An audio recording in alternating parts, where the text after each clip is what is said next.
Hello, everyone. Welcome to Court with Krissy. What happens when you violate a personal protection order?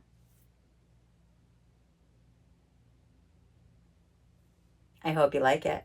Court with Krissy is now in session. Some of you will have additional special conditions that prohibit you from contacting certain people or going around certain places. If you have a no contact provision on your bond, this means you must stay away and have no contact with the victim. You may not call, text, email, write a letter, or contact them through any social media platform. You cannot even do anything nice for that person, such as sending them flowers or a nice song. As nice as that may be, it will be a violation of your bond. If I order you to not return to a particular location, that means you cannot go back to that location for any reason. If the no return to location is a shared residence, meaning you reside there with the alleged victim, let me know and I will authorize you to go back, but only while accompanied by a sheriff to collect some of your personal belongings that are not in dispute, meaning that there is no issue as to who owns the property. You will need to make that appointment within 10 days of being released.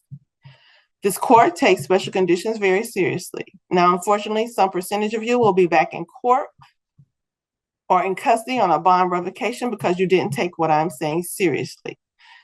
It's all good until it's not. The moment that the victim becomes upset, the police will be called and you will be arrested and held with no bond.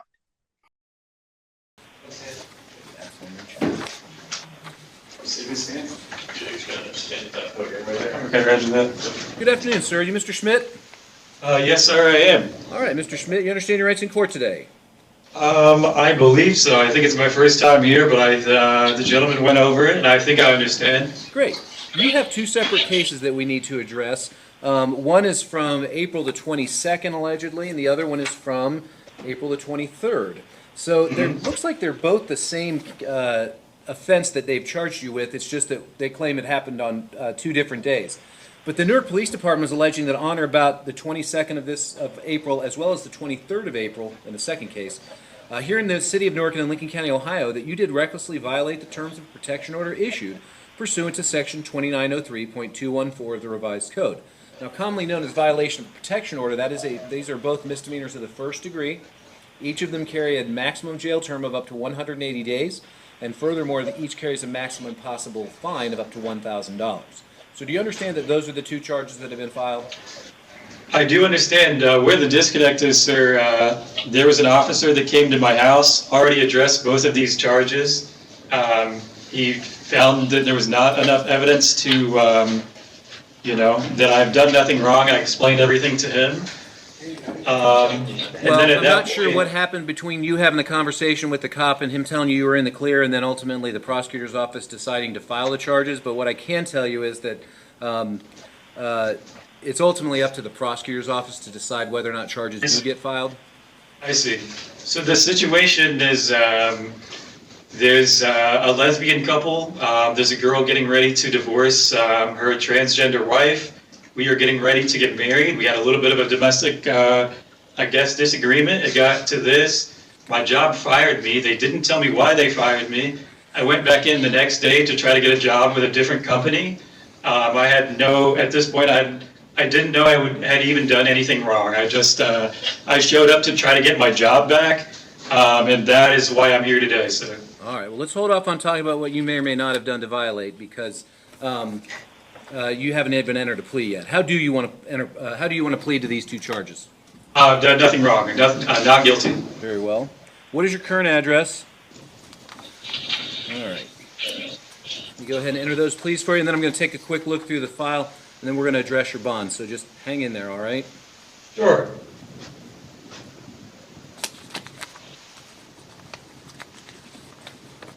Yeah, I'm here today. I got headbutted in the face, so I came to file my own CPO. I had no idea there was a warrant out for me, so you just spoke to someone probably 4 or 5 people ago that headbutted me in the face. I had a tooth hanging out. I saw that. All right, just tell you what. We're going to play the quiet game for a minute until I finish reading the file, okay? Roger that, sir.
Where were you when you got arrested on these charges? Oh, you said you were down at court trying to file your own motion, right? Oh, yeah, for today, yes, sir, yeah. I filed my own motion, I came out of the elevator, and they were waiting for me, sir. I was surprised. I didn't know what was happening.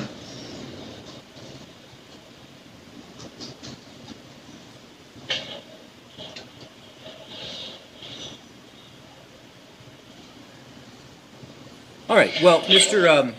Schmidt, having reviewed the file and having reviewed the allegations and having had an opportunity to look at witness statements, I'm going to set bond in the same amount in each case. It's going to be a $2,500 cash surety or a 10% bond with two conditions. You're not to have any contact either directly, indirectly, through third parties, or on social media postings with law. And then number two, you're not to be in possession of any weapons. Now, these cases are going to get randomly assigned to a judge and set for a trial. They're not joined together currently. It's called being consolidated. It's probable that they might be, given how interconnected they are. Do you intend to ask the court to provide an attorney for you? Sure. Okay. There's an application available to you down there at the jail. The folks there can help you with it. If you're not going to be able to post those bonds today, they will send your application down here for you. If you are able to post your bonds and be released, it'll be your job to get that turned in. Now, your bonds can be revisited and possibly even reduced to recognizance bonds by whatever judge is assigned to your cases. However, for today, I'm going to leave them in that amount. So do you have any other questions today? So am I not being released? To my knowledge, I don't feel like I've done anything wrong. So if I'm not being released, when's the court date? And well, I'm just confused. you will benefit from the 3-for-1 provision on the speedy trial calculation because you're being held in lieu of bond. Well, normally anybody charged with a first-degree misdemeanor has to be brought to trial within 90 days of them being arrested or served with their complaint. However, if you're in jail on bond, and that's the only reason you're in jail, every day you spend in there counts as 3 days towards your speedy trial. So in actuality, instead of having 90 days to bring you to trial, it has to be within 30. So your cases will get set very quickly as well, but I would strongly suggest that you fill out that application to get somebody who knows what they're doing and has experience in the criminal law so they can assist you and advise you of how to resolve these matters. Any other questions? No, I need an attorney and a good one. All right, well, thank you, Mr. Schmidt. Nothing wrong. I appreciate that. You have a very good day, sir. You as well. Hi, sir. How are you today? Yes, sir. Okay. You understand your rights in court? I do. We have 3 separate criminal matters for you. I usually go in chronological order, so let's go ahead and see where we stand. One's from May the 4th, another one is from yesterday, and then another one is from yesterday. So it looks like those two are probably related. So let's go ahead and take these in turn. The first case, which is 24 CRB 00647, did they give you a copy of the complaint? I did, and I wasn't even around. I don't know. Well, in this particular case, the sheriff is alleging that on or about May the 4th of this year in Newark Township, and in Lincoln County, Ohio, that you knowingly made or caused to be made a telecommunication or permitted a telecommunication to be made from a device under your control with the purpose to abuse, threaten, or harass another person. Commonly, that's known as telecommunication harassment, and it is a misdemeanor of the first degree. So it carries up to 180 days in the county jail, up to a $1,000 fine. So how do you want to plead to that charge, sir? Not guilty, sir. And what is your current address? I'm homeless. Yeah, do you have a place where you can use that as a mailing address? I've got a mailing address. It's in Bremen. Okay. It's a post office box. And do you have somebody who can go there and retrieve your mail for you? I have a friend, yes. Okay, what's the P.O. box? I don't know it offhand. It's in my truck, sir. I'm sorry. And you said that's in Bremen? Yeah. All right. It's box 121, I just don't know the PO box. Okay. Let's see here.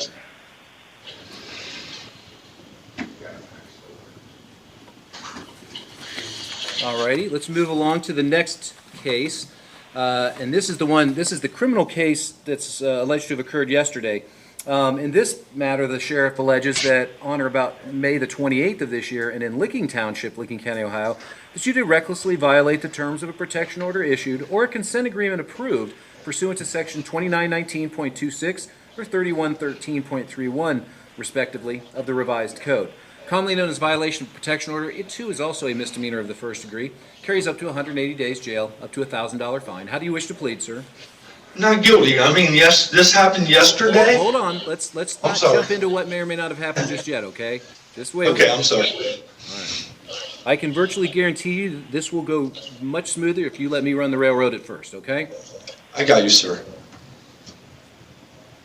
All right. And then lastly, you got a traffic case. They cited you for OVI. It's alleged that this would be let me double check your priors. They're saying this happened at about quarter to 10 last night out on Ridgely Tract Road. They say you were driving a red 98 Chevy pickup, and they're saying you were operating that vehicle while you were impaired. Now, it's alleged that this would be a second offense within a 10-year period, and the conviction date was October of 2014, so it's almost outside, but it's within the 10-year period. So the maximum penalties are up to 180 days in jail, up to a 7-year license suspension, and up to a $1,625 fine. At a minimum, the court is required to impose a fine not less than $525, a license suspension of at least 1 year, and at least 10 consecutive days in the Licking County Jail. You understand? I do, sir. And then you're also charged with failure to maintain reasonable control of the vehicle. That's a minor misdemeanor, and the maximum penalty is a $150 fine. How would you like to plead to the traffic charges? Not guilty. I blew a tire, sir, and that's what spun me out. Again, we don't need to get into the details just yet. That's going to be for another day, okay? Okay.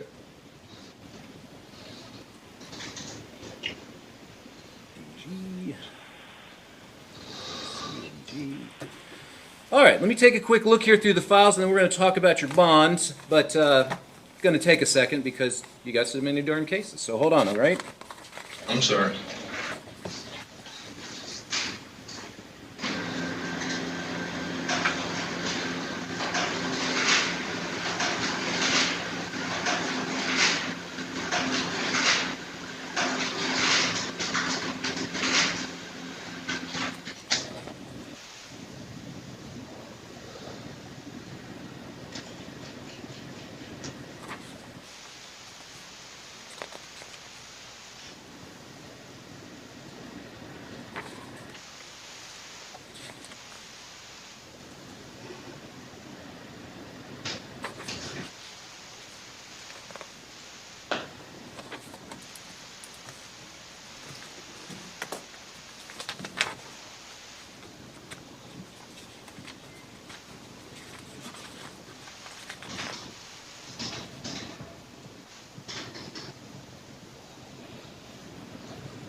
All right, last one here. I don't know if it's going to be any different from what I just read.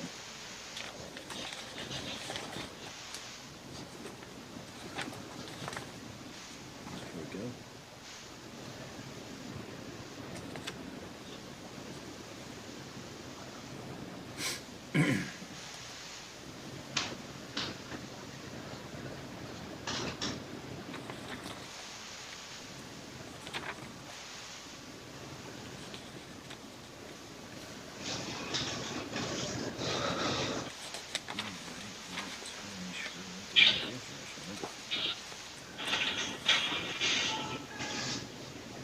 All right, now, I know you're eager to get into details and facts, but now's really not the time for that. So let's avoid commenting on what may or may not have happened on the 4th and yesterday.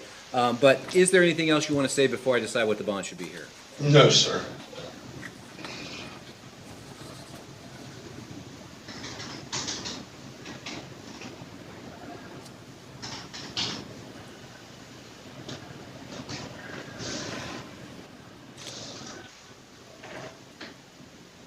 Can I ask a question, sir? Yeah, go right ahead. Can I get released on my OR? I promise you I'll be there. You are eligible to have an OR bond. I'm just making my decisions as we speak. Okay, I'm sorry. Well, that's okay. I'd be curious too if my liberty were at stake.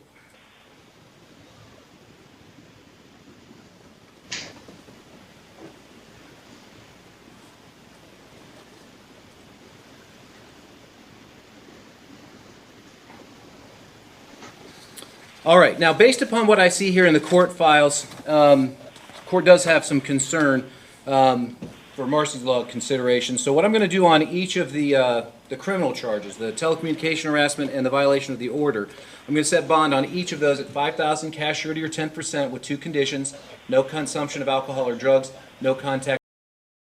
I'll release you on your own recognizance on the OVI. That's kind of neither here nor there since you're being held on the other ones. But either way, these cases are all going to be randomly assigned to a judge and set for a trial. We'll get notice to you about when those are going to be until and unless you get a lawyer. You can get an application for court-appointed counsel down there, and if you're unable to post your bond, they will send it here to the court for you. You can always petition the assigned judge to reduce your bond, and they will take that into consideration. But for today, I'm going to leave them as I've set them for now. Do you have any other questions today, sir? No, sir. All right. Thank you, Mr. Weissong. You may go with the officer. All right, good afternoon. For the record, this matter is before the court on the motion for order to show cause filed by the petitioner Huffman alleging that Mr. Estes has violated a personal protection order and that Mr. Estes has made efforts to contact Ms. Huffman while incarcerated, requesting visits and phone calls.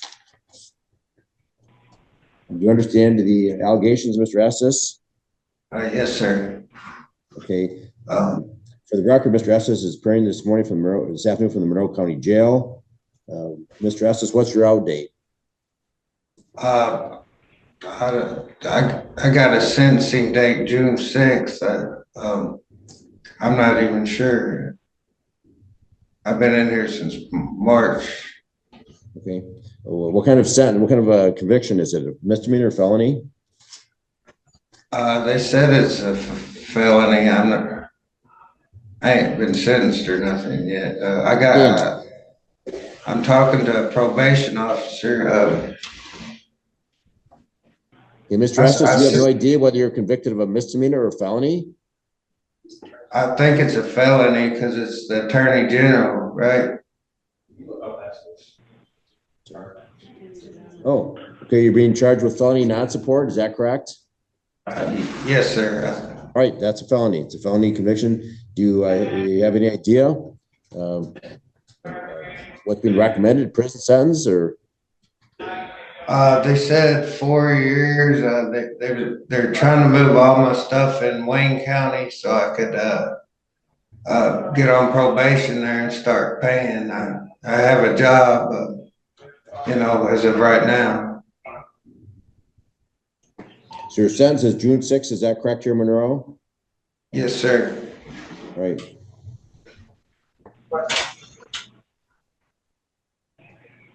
But obviously you have no children with Miss Huffman, is that correct? Oh, you do. You have children common with Miss Huffman. I'm sorry, yeah. you do. Okay. Yes, You do. sir. In any event, Mr. Estes, the personal protection order entered by this court on February 15th prohibits you from contacting Miss Huffman unless it relates to the children. Yes, sir. I sent a request. I didn't. It said on there if I could ask about my kids. I didn't call. I didn't get the protection order till I got in here. It was March 6th. I wasn't meaning no harm. I just missed my kids. I wrote the friend of court. I won't call. It appears in the court file you were served with this personal protection order March 15th. And Yeah, further yes, appears sir. that you had made efforts to contact her on Yeah, it was April one 14th. On April 14th, after you received this PPO. Mr. Estes, you cannot have any contact with her. You understand that? Yes, sir. Yes, sir. I'm sorry. How old are the children? 4 and 1. Okay. Well, obviously I you just, can't really write letters to the children, but I just thought maybe she's seen the request if she would let me talk to him or not. That's my fault. I'm sorry, sir. I won't do it again. all right, Ms. Huffman, when you receive a phone call from the jail, you have to accept a collect phone call. Is that correct? I did receive a phone call, but I denied the phone call. Okay. Well, that's just, you have some responsibility here too. Obviously, if Mr. Estes calls you, just refuse and hang it up. I understand that. There's been PPOs for 2 years, and he's been continuously violating them. Not this one time, but for 2 years. I could never get him served because I did not know.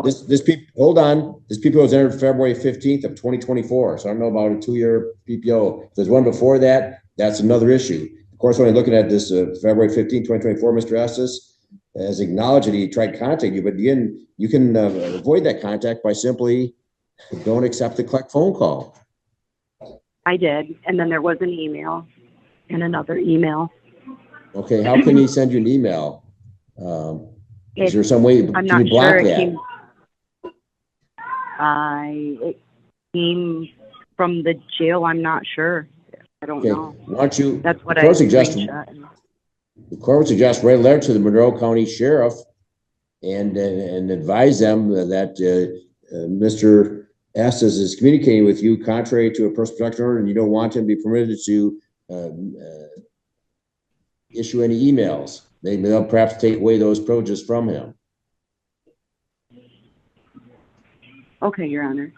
And maybe there's some way that you can block it on your computer. I mean, if you see an email, just block it. Don't even open it. Just ignore it. We blocked it. Is there an office? So do you acknowledge having emailed Ms. Hoffman, Mr. Estes? We had them blocked after that. I asked them to block them. So they're blocked as of now, everything. And you asked who to block them?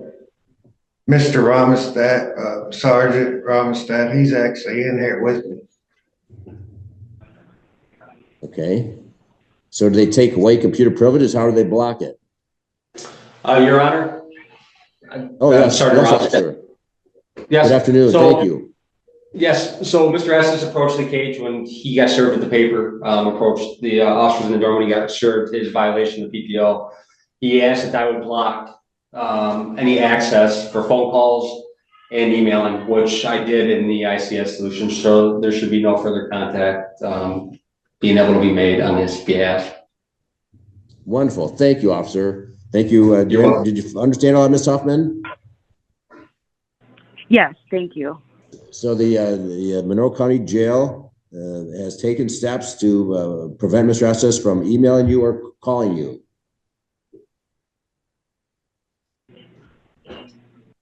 So again, if in fact it happens to slip through there, or if he goes to a prison facility, Mr. Estes, don't reach out. I mean, there's no communication. This PPO is valid for 1 year, won't expire until February of 2025. Yes, sir. So if you want to contact the children, you write to the front of the court, write to your sister, write to your mother. Maybe someone else can give you an update, but do not contact Ms. Huffman. Yes, sir. Yes, sir. Doing through attorney. All right. So Ms. Huffman, does that address your concerns? I don't see any purpose in giving Mr. Estes an attorney and going through contempt hearings and all that. The court will simply note that he's been instructed and warned not to have any contact. There's a system in place right now. The Monroe County Jail will enforce that and make sure he does not have any capability to phone you or email you. So is that satisfactory to you, Ms. Huffman? It does, but he will be released probably within 2 weeks, and I'm just concerned about the harassment in 2 weeks as well when he's released. Well, you can file another petition, but it sounds like he's going to go to prison. Okay. I mean, If he's got his child support, that's a felony offense. He's going to be sentenced on June 6th. Obviously, you can attend that sentencing, but it sounds like he's unless he can come up with a significant sum of money, the court's most likely to impose a prison sentence. But this is a family court, not the criminal court, so I don't know that, but you should be in touch with the criminal court. Well, what judge is this case, your criminal case assigned to, Mr. Estes? White. White, sir. Judge White. All right, so Ms. Huffman, Judge White will be imposing a sentence on June 6th. You can call us off, find out what time sentencing is, or Mr. Estes, what time is your sentencing on June 6th? I think at 1:15, I'm pretty sure, yes, sir. So make a note of that, Ms. Huffman. You can always reach out and you can attend sentencing. You can speak into the court that time. Okay, thank you, Your Honor. And it sounds like he's going to be a candidate for prison. So in any event, but at least while he's in North County Jail, he'll not have access to any means to communicate with you by email or by phone. So we will simply warn Mr. Estes at this time. He acknowledges he's aware of the PPO, no contact, no communication. And with that, we'll conclude this hearing. All right. Good luck, Mr. Estes. Thank you, Ms. Hoffman. Thank you, sir. Welcome.